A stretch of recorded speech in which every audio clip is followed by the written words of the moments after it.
Hello there, this is Cookies. I've got turn 18 of EA Machaka, and this one was a little bit surprising for me. Um, Normally, when you threaten a player, they see right through your bullshit and they just go ahead and attack.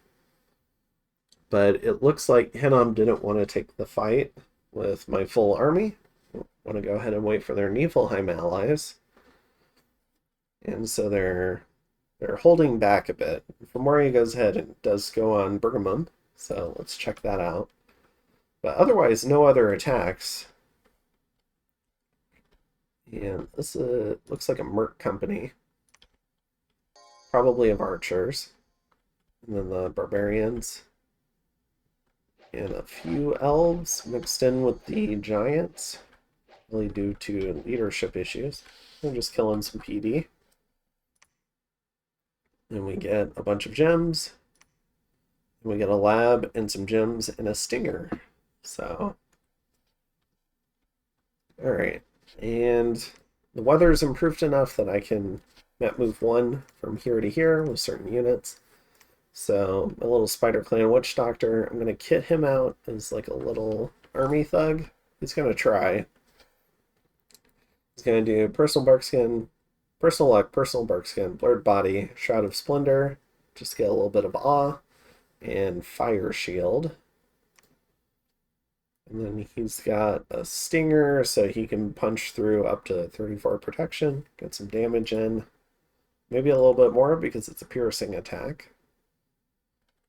And he's leaving the Scorpions behind so he can actually show up next turn. And I've got my whole kind of scatterbrained defense here, but primarily organized on the flanks. And then we've upped this to 58 PD now. So continuing to PD dump the fort.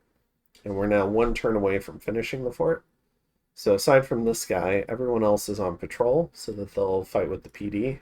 Because I think the fort will show up first. And just in case, because I assumed Fimoria would attack here, went ahead and hired these mercs here. So I spent a little bit of money on them. And their job is to sit in my cap circle and make sure Fimoria doesn't get into it. And we're continuing to get more Scorpions. I was a little bit sad about this one. I wanted to see Berytos leave his cap and really be here so he could respond to either fort. Because also I don't want Moria getting into our backlines and raiding like crazy. And then here we see the continued buildup of the giants. I'm continuously trying to figure out what they want, negotiating furiously, and then also trying to negotiate with other players on the map, trying to get them to intervene on our behalf by convincing them that the giants getting all of our land would probably be bad for them in a shorter rather than longer run.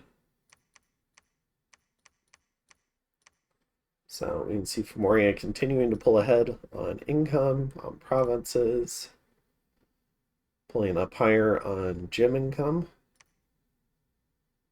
The only thing their team is bad at right now is research. So there's a window here where you can try to fight back against their bless, and it's because they're sacking a lot of magical research to get the Fimorian kings needed to do all this sailing.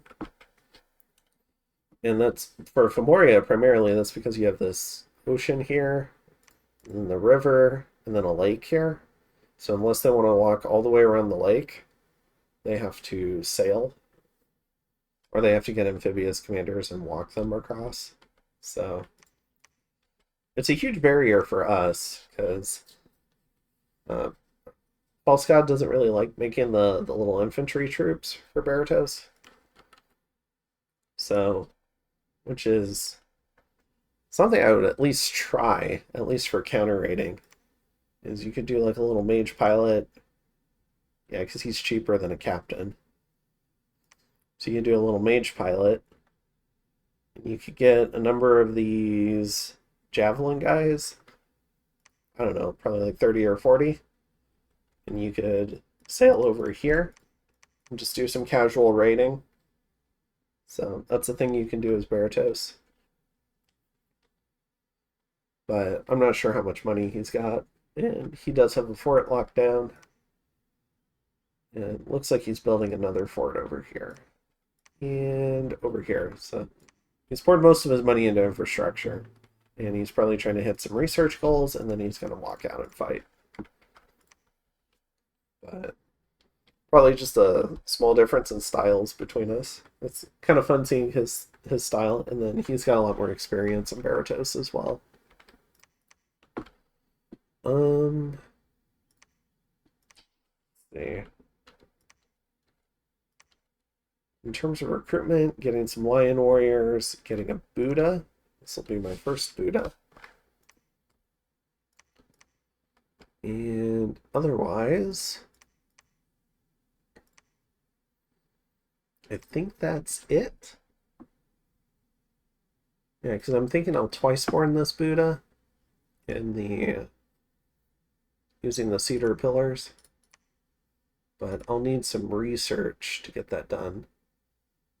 So I probably need to prioritize enchantment 4, because that's where twice born is. But I think that's my plan for that guy. And yeah, let's go ahead and jump to the next turn and see if I'm attacks. And I don't know where this Femoria stack went, because it just left. So we'll see you next turn. Have a good one. Later.